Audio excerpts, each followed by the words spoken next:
what exactly happened on November 2nd, 1917, and what was the Balfour Declaration all about? These 68 words were a historic promise given to the early Zionist movement by the British government for the establishment in Palestine of a national home for the Jewish people.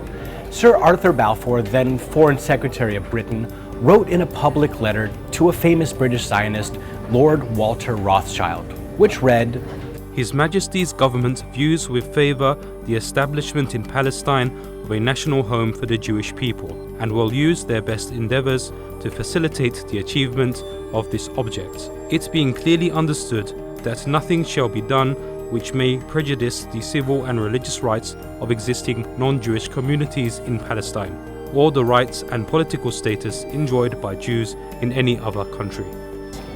This was just what the Zionists were looking for, as outlined in the First Zionist Congress during its meeting in Basel, Switzerland in 1897.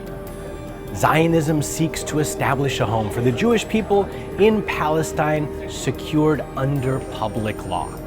Earlier, Theodor Herzl, their founder, had failed to realize this purpose when he couldn't get support from the Ottomans or any other European ruler.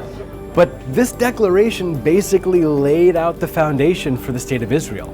And since the second part of the agreement, where it talks about protecting the civil and religious rights for non-Jewish communities in Palestine, was never implemented, it resulted in a great injustice towards the Palestinian people, as thousands of them lost their homeland with the creation of this new Jewish state, and the ones who remained are being treated like second-class citizens.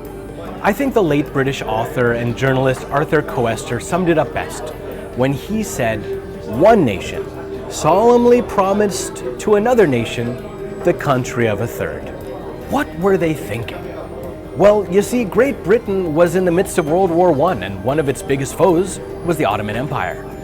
So they employed the tried and tested strategy of divide and conquer. They were giving the Arabs the promise of complete and final liberation in return for rebellion against the Ottoman rulers.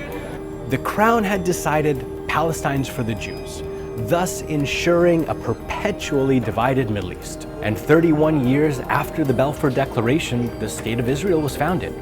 But it's not 100% certain that this was the initial goal of the British government. The results have brought devastating consequences to the Middle East.